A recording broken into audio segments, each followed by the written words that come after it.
Hi there, I'm Carolyn Spring and welcome to my podcast where I talk about all things trauma. I dig into the nuts and bolts of trauma, how we can recover, what blocks us, and all things neuroscience-y, what actually goes on in the body and brain during and after trauma, especially from the perspective of evolutionary neurobiology. This podcast is for anyone who's experienced trauma or knows someone who has, which is pretty much everyone. For more podcasts, blog posts, books and training, check out my website at carolynspring.com. Welcome to this episode, How Therapy Transformed Me. Recently, I was asked this question: what was the biggest transformation of your life from therapy? And ever since, I've been thinking about it. Not because I don't know, but firstly because the more I've thought about just how transformational therapy has been for me, the more I've been filled with wonder and gratitude. It's like a really lovely daydream that I keep getting caught up in. Just amazing to dwell on all the things that have changed for me as a result of the work I've done in therapy. I cannot believe what my life is like now compared to what it was like before therapy and while I was in the depths of therapy. I so wish I could go back to that previous self, my earlier me, and reassure them that it's all going to be worth it, and to tell them that in fact it's going to be better than you could ever imagine. At the time, going through it, I couldn't see beyond the next hour, beyond the next day, let alone years into the future. I couldn't imagine a future at all. It would have been so helpful to have been visited and coached by time traveller me, although, to be fair, even then I would probably have refused to believe myself. And of course there's the flip side too of thinking about the transformation of therapy. There's the horror of remembering what a bad state I used to be in. I think back and it's like waves of nightmarish memories, almost like flashbacks, to what a dark and desperate time that was. I'm so glad that's over. So much pain and struggle and suffering, just relentless. To say therapy changed my life is an understatement, and I'm so grateful for it. So, yes, I keep thinking about this question because it's an amazing thing to think about, but I've also kept thinking about it because I've been trying to figure out why it was transformational. Because a lot of therapy, if we're honest, isn't transformational. I've had a lot of therapy with a lot of different therapists, and it's not all been effective. And it's not all been transformational at an equal pace, in equal ways. The more I've thought about it, the more I've been surprised and confused by it. And actually I've come to realise that it's quite a nuanced thing. It'd be easy to reel off transformations in terms of, I was in a real mess, really traumatised, suicidal, self-harming, dissociative, and now I'm not. That's true, but it's certainly not been a linear journey. It's been convoluted, and one step forward and two steps back. It's been full of moments of sheer horror, as you peel back a layer of distress in your life only to feel an even more distressing layer below it. Many times I wanted to quit therapy because it was just too awful to go through. And there wasn't progress month on month or even year on year. A lot of the time it felt like it got worse, a lot worse, before it got better. And many times I just wanted to go back to the state of numb, dissociative ignorance I'd been in before I knew about the stuff that was too unbearable to know. It was a deeply painful, a profoundly costly experience to go into therapy and make conscious what was held so deeply unconscious. It's hard to think of that then in simplistic terms. And the neat narrative or vector of terrible to great also suggests that the principal transformation of therapy is just to stop being a mess. I think that massively undersells it. Yes, it's the most obvious, the most dramatic transformation, especially on the outside, but it's not the most powerful. Instead, I think the real transformation in my life from therapy came from what went on at a deep, tectonic level within me, out of sight. That's been far more nuanced and subtle. It's been about my sense of identity, how I see myself, especially in terms of my intrinsic value and worth. It's been about learning to be compassionate towards myself, rather than subsisting on shame and self-blame. It's been about learning to be disliked by people, rather than the relentless striving of always needing to be accepted, a need that felt like a matter of life and death. It's been about not needing to be a better person, but accepting and even laughing at myself as I am. It's been about becoming comfy in my own skin. It's been about being okay with things not being okay. Lots of things that are nebulous and difficult to put into words or explain. Things that we sense about ourselves, but we can't point to or easily define. Because anyway, how therapy has impacted me has stretched over multiple points in my life, over multiple decades. What was helpful to me right in the moment, right after a session, is very different to what was helpful to me a year down the line, and even now, nearly 20 years down the line. Therapeutic change isn't always obvious. And like a seed, it can take time to germinate, time to grow, time to get really planted into our life. When we're doing the intense work, week in, week out, and when it's painful and dysregulating, and at times just plain unbearable, it's hard to feel like it's doing any good or that we're making any progress. It's only when we step back after a period of time, even the longest period of time, like decades later, that we can see what the point of it all was. Many a time, I would leave a therapy session feeling annoyed or dysregulated or even downright distressed. I would feel maybe that the therapist hadn't quite been there, that he or she hadn't quite got it, hadn't been on their game, hadn't really understood me. They'd said something that, right in the moment, felt sore and insensitive. So right at the end of the session, I would feel, well, that was a waste of time, that was unhelpful, what's the point of even going back? And sometimes those moments of misattunement were simply just a case of two human beings not being able to connect, and yes, the therapist sometimes getting it wrong. They're human too. They're not perfect. Sometimes they are crass and insensitive.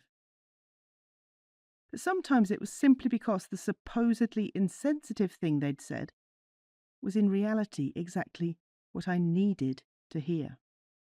It's just that, right in the moment, I didn't want to hear it. Because therapy is about change. Therapy is about identifying, this is where I'm at the moment, and I don't like it, and I don't want to be here or be like this anymore. And then it's about trying to figure out how you make the change to get to a different place. You've got to define the destination. You've got to figure out how you ended up where you're at right now. How did you come to be here? You've got to figure out a route and a method of transport. Therapy is a journey. That's a cliche. But if we take the metaphor seriously, you've got to know exactly where you are, exactly where you're headed, and exactly which way you've got to go to get there. And so therapy is a journey of transformation. But that transformation doesn't come about by the therapist agreeing with you in every moment. It doesn't come about by them simply echoing back to you their perfectly attuned empathy. Otherwise, you'll remain in exactly the same spot, but just feeling less bad about being there. Sometimes they've got to say something that contradicts your worldview. Sometimes they've got to say something that pulls you up short and presents a different vision of a different future. They've got to say something that you wouldn't say, that you wouldn't even think. And those moments are jarring. They don't feel attuned. They feel insensitive. They feel triggering even. But gradually, over many months and years, I began to realise that it's the moments where I feel there's been insensitivity or misattunement or that the therapist hasn't got it, that actually there's the opportunity right in that moment for me to take a different path, to turn the vehicle of my life in a different direction, and to explore new territory.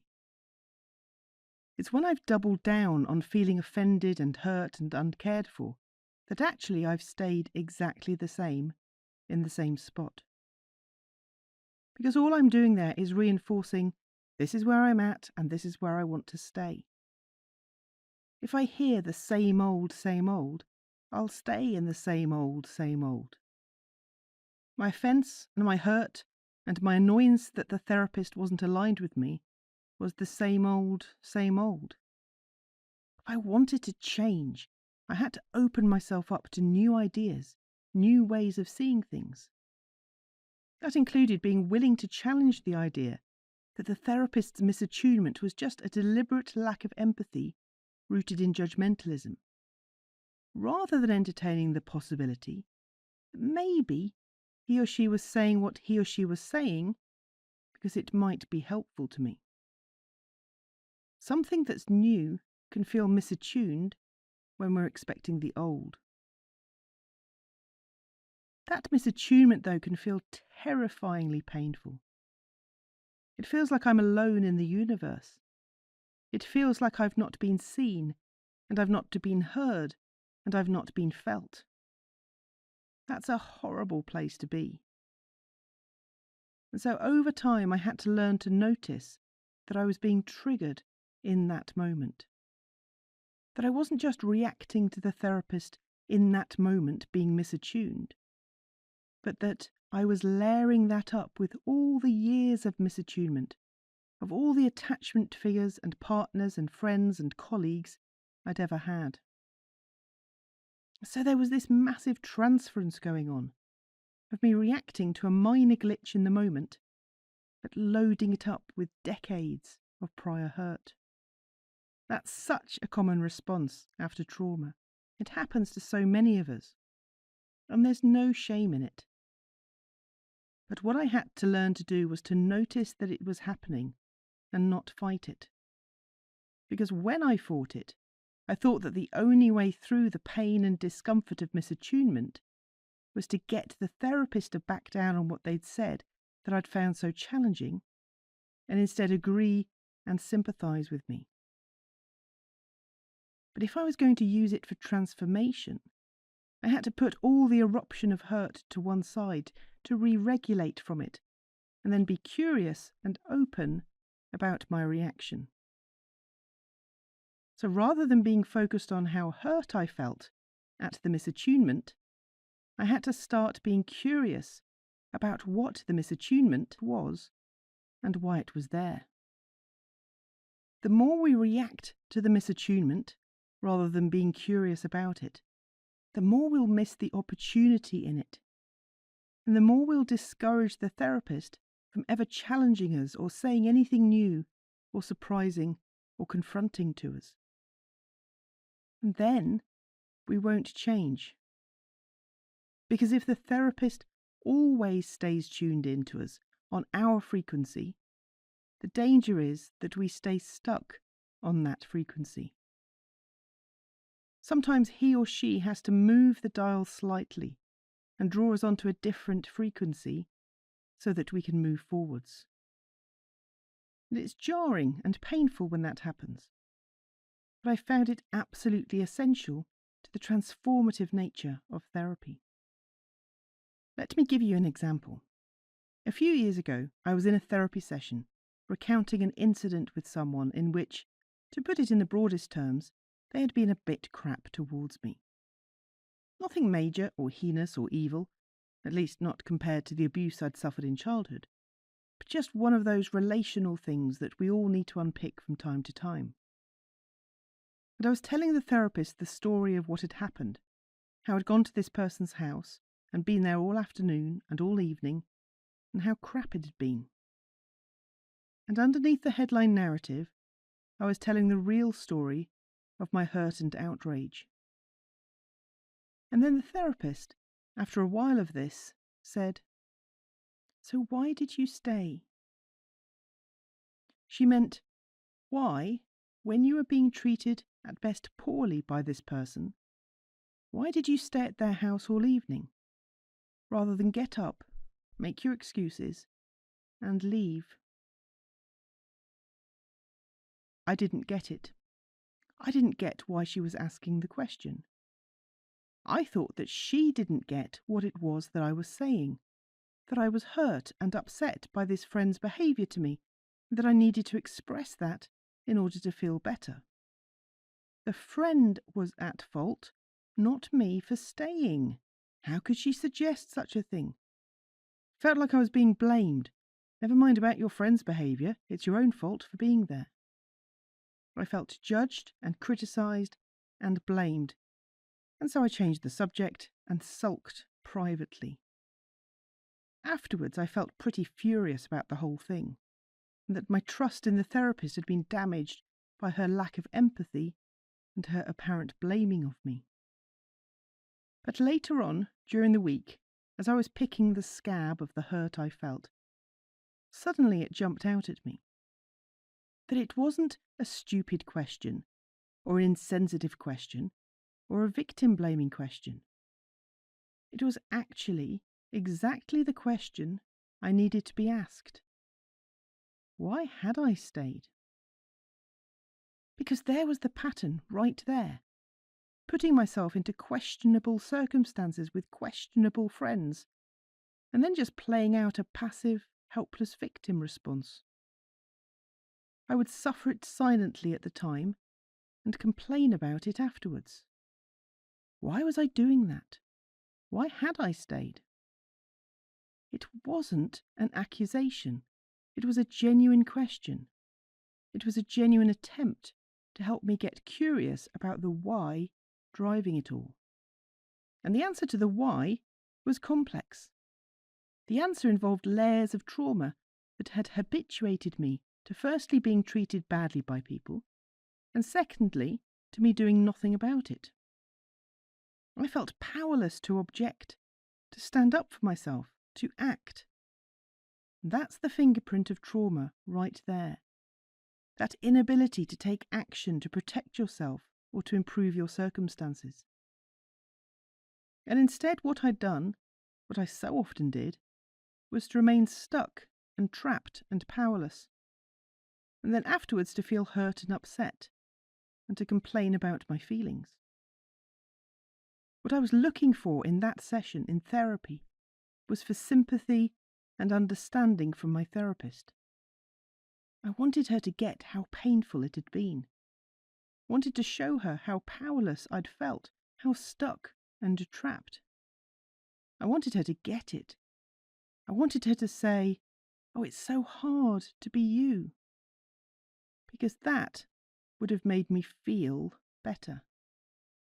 But instead of showing that she got it, even though she absolutely did, she asked the one question that could unlock the change that I needed, but which I didn't even feel was possible to make. It hadn't really occurred to me that I could change this pattern of relating. It hadn't really occurred to me that I could expect more from my life than just being in bad relationships, being treated badly, and feeling bad about them afterwards. I was stuck in the belief that all I could hope for was for a therapist to empathise with me about how much that sucked. I didn't expect that I could actually change the dynamic of what was going on for me. But that firstly, I wouldn't need to suffer, and secondly, that I wouldn't need to complain about the suffering afterwards. Because ultimately, the question of why I stayed drove at the heart of my trauma response. A response of freeze, of powerlessness, of not daring to assert myself and say, "Hey, this scenario isn't working for me right now, so I'm out." Because I didn't believe that that option was open to me, and I didn't believe that I would be relationally safe if I did that. Extricating myself from a social situation in which my needs were being overrun didn't feel to me at that time like the right thing to do. It felt absolutely the wrong thing to do, the worst thing to do, the rude thing to do, and even the dangerous thing to do.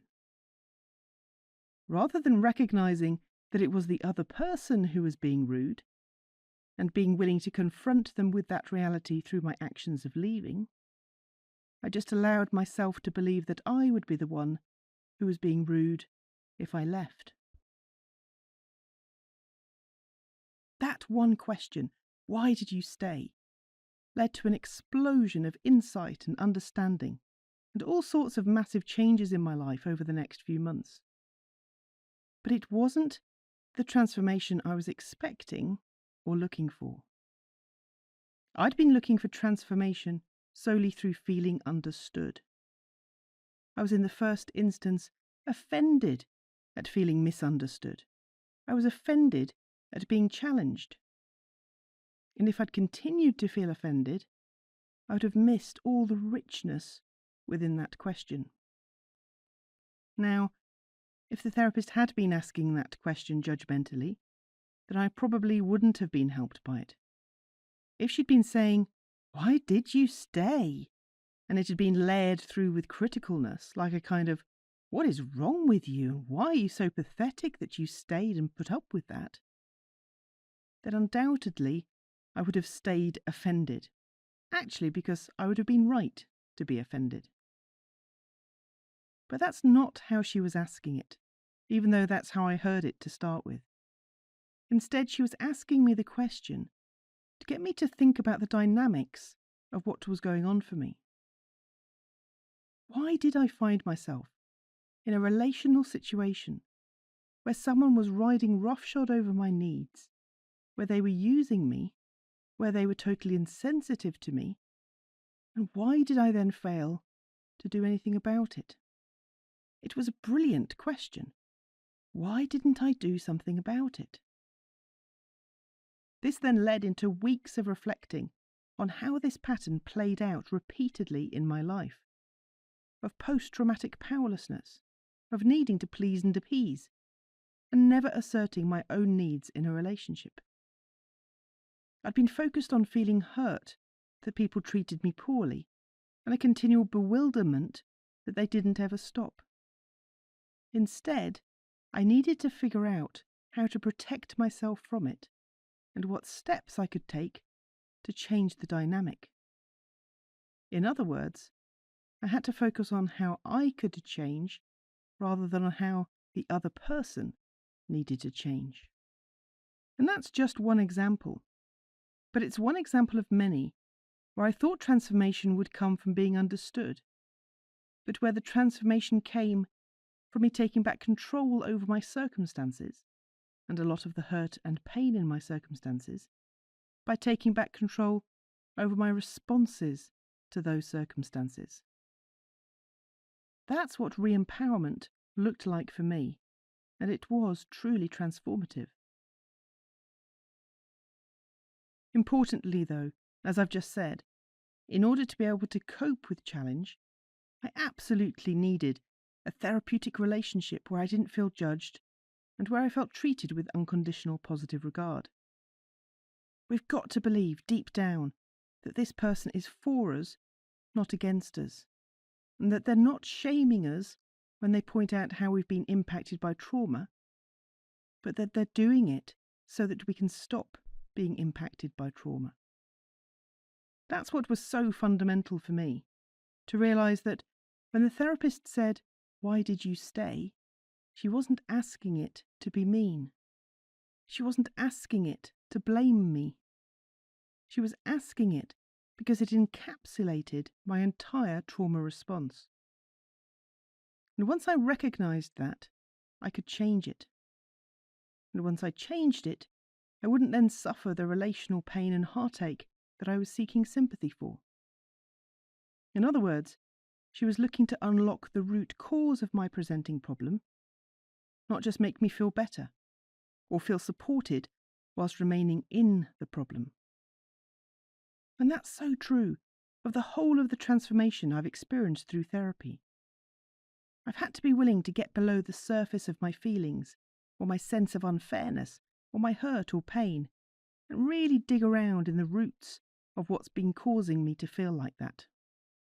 And it's taken a therapist or rather a series of therapists, who have been willing to pull me up short and in effect to say, are we going to focus on the what happened? Or are we going to focus on the dynamics of why it happened in the first place, what your ongoing response to it has been, and how to stop it happening again? That for me has been life-changing. I've not been in therapy for tea and sympathy. I've been in it to step back from the moment-to-moment distress, to understand what's going on, to locate my power, and then to change the entire environment of my life that allows that distress to flourish. And so therapy for me certainly wasn't all about sympathy. Some of the most helpful interventions I had were ones based on a steely, lean forward, look me in the eye challenge. Challenge to be better, challenge to change, challenge to be honest with myself, challenge to grow, challenge to stretch forwards beyond the suffering, rather than just sitting looking for support in the suffering. It's such a fine balance to get right, to be able to offer unconditional positive regard and validation and empathy on the one hand, and then challenge on the other. I've always felt shortchanged when I've only received the first half of that equation, when there's been empathy but no challenge.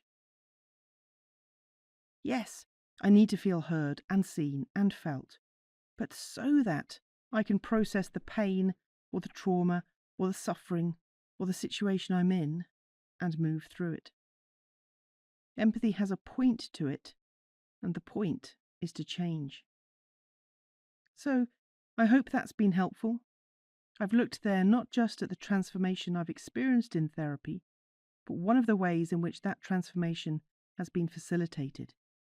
Not just through empathy and attunement, but through learning to consider what's really going on when we feel misattuned to as well.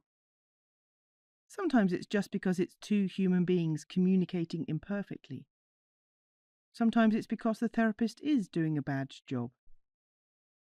But mostly for me, it was because I needed to be challenged out of my quest to feel better, my longing for perfect empathy, by a question that painfully revealed what was going on beneath the surface.